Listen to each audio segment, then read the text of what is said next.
Zocky, match day 2, Paisley Park. It's nice coming to a ground where it's not too hard to get to. And it's a bit of a, everyone here, I mean, pretty much you couldn't walk around without everyone shaking your hand. He's Mr. Popular. But back to the football.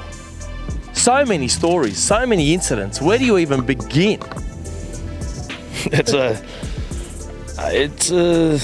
fine line to getting results, Stimmy, when you play good football. And I'm so proud of the Avondale football team today. What a sensational performance. There was only one team in that game, and Altona couldn't get near us. You know what I mean? And unfortunately, getting 2 sent-offs due to terrible circumstances, I think. You know what I mean? You want to have a go at the refs, it's all right, but you don't want to because I get it. The referees do their job, yeah. But the second one, Zocky, the second one, look, you might argue, is that really a second yellow? I mean, you were right there. I have it right in front of me. I think it was Scotty Healy going for the ball, and I was thinking it was shoulder to shoulder.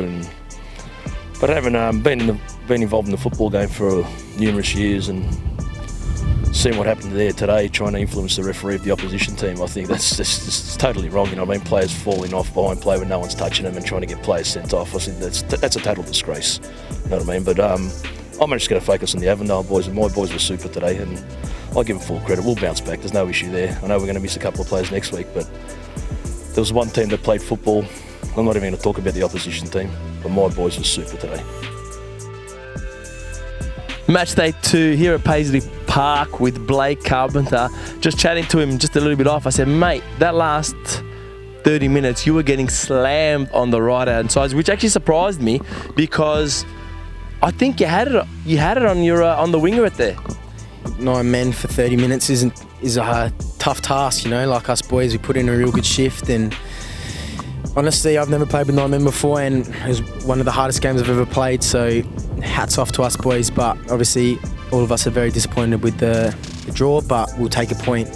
Zocky, what do you do? In a situation, it was a 1-on-1 situation, we're 2-0 up, okay, the player has a choice to make right there and then. If I pull the shirt, I know I'm going to get a red card, right?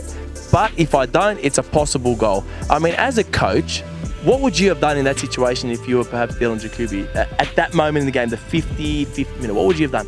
That's tough because I think Lucas got on the wrong side of Dylan, but I was pretty comfortable even when he got in front of him. I thought Dylan would recover. Yeah, he recovered well, and I think Dylan Jacoby, just had a bit of a brain snap there and thought the benefit of the team, maybe not conceding a goal. I think that's why he just put his hand out and tugged Lucas. But I'm not going to.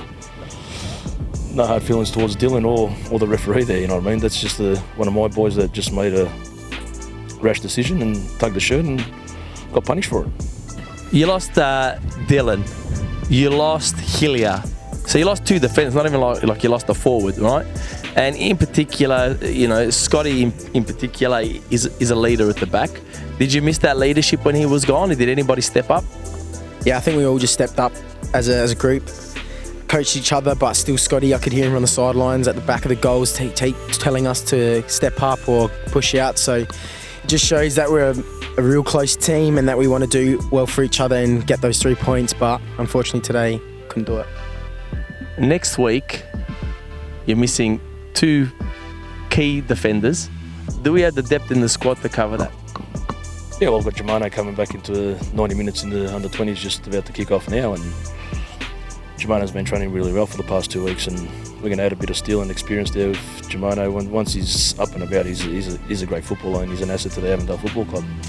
Last but not least, was it nice playing alongside, we had a chat up earlier about this, but obviously playing with another Markovski, against another Markovski, and you guys obviously played together at nights. What was that like before the game?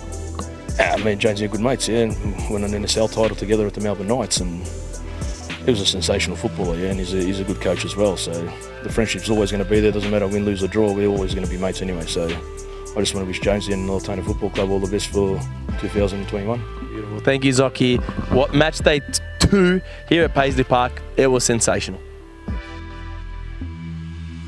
If you were to give a Player of the Match award, who would you give it to, mate? No favouritism here. You can't just go Valentini because you hang out all the time. Who do you reckon, today we would give him Player of the Match to? I reckon our back line, either Jimmy or Reedy, were solid at the back. I think if it wasn't for the red cards, we would have definitely had a clean sheet. We were solid, so definitely Reedy or Jimmy. Beautiful, mate. Blake, congratulations. I know it doesn't feel like a win, but considering the circumstances, that was epic. Blake Carpenter, match day 2.